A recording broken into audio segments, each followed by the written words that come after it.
आदिवासी विद्यार्थी आश्रमगृहात विद्यार्थ्यांचं आमरण उपोषण सुरू आहे। गडचिरोलीमध्ये सर्पदंशाने मृत्यू झालेल्या मुलींच्या कुटुंबाला 1 कोटींची मदत द्यावी अशी मागणी केली जाते। राज्यातील प्रत्येक आदिवासी आश्रमशाळेचा 10 कोटी रुपये विमा उतरवावा। तर पुण्यात आदिवासी आश्रमशाळेमध्ये 6 दिवसांपासून अन्नत्याग आंदोलन जे आहे ते सुरू आहे। अधिकची अपडेट या संदर्भात आमचे प्रतिनिधी प्रदीप कापसे यांच्याकडून घेऊयात। ते आपल्यासोबत थेट जोडले गेलेले आहेत। प्रदीप, आपण पाहतोय आमरण उपोषण सुरू आहे आणि 6वा दिवस आता उलटलेला आहे। काय अपडेट या संदर्भात?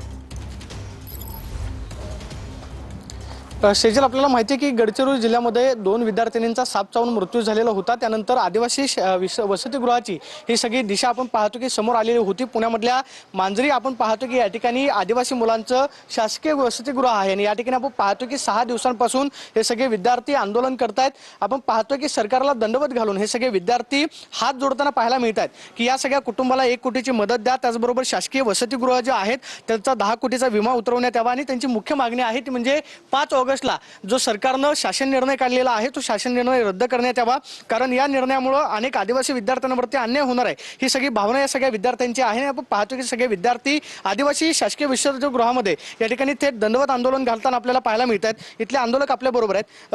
भाऊ, मला हे सांगा की सरकारला काय तुमची मागणी आहे, काय आवाहन करताय? आम्हाला सरकारकडून हीच अपेक्षा आहे की त्यांनी आमच्या मागण्यांची दखल घ्यावी। आमच्या शिक्षणाशी जो काही तुम्ही खेळ मांडलाय तो खेळ या ठिकाणी बंद तुम्ही केला पाहिजे अशी माझी विद्यार्थ्यांच्या वतीनं तुमच्याकडे मागणी आहे।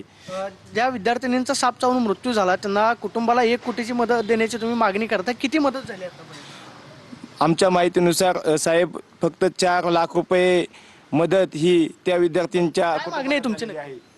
आमच्या मागण्या म्हणजे असं आहेत की 5/8/2026चा जो GR काढलाय शासनाने त्या विरोधात आम्ही सर्व विद्यार्थी आहोत। आंदोलन निर्णय रद्द करणे। आपण पाहतोय की सेजल, या ठिकाणी या सगळ्या विद्यार्थिनींनी 6 दिवसांपासून अन्न घेतलेलं नाही।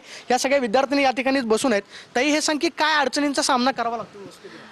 या वसतिगृहामध्ये खूप मूलभूत लाईटीपासूनच तर पाण्यापासूनच्या अडचणी आहेत आणि त्यामध्येच आता आपण बघितलं गडचिरोलीमध्ये ज्या 3 बहिणी आमच्या मृत्युमुखी पडल्या त्याला जबाबदार कोण? आणि 4 लाखात आमची किंमत मोजली जाते, याला जबाबदार कोण मानायचं आम्ही? मूलभूत सुविधा सुद्धा वसतिगृहामध्ये मिळत? हो, मूलभूत सुविधांचा पण अभाव आहे वसतिगृहांमध्ये। त्या मागणी आहे तुझी सरकार? आमची एवढीच मागणी आहे की जी म्हणजे तुम्ही बघताय की गडचिरोलीमध्ये 3 मुली ज्या मृत्युमुखी पडल्या त्यांना आर्थिक मदत देण्यात यावी। अगदीच प्रदीप, या संदर्भात आम्ही तुमच्याकडून जाणून घेऊ। तुर्तास धन्यवाद दिलेल्या सर्व सविस्तर अपडेट्ससाठी।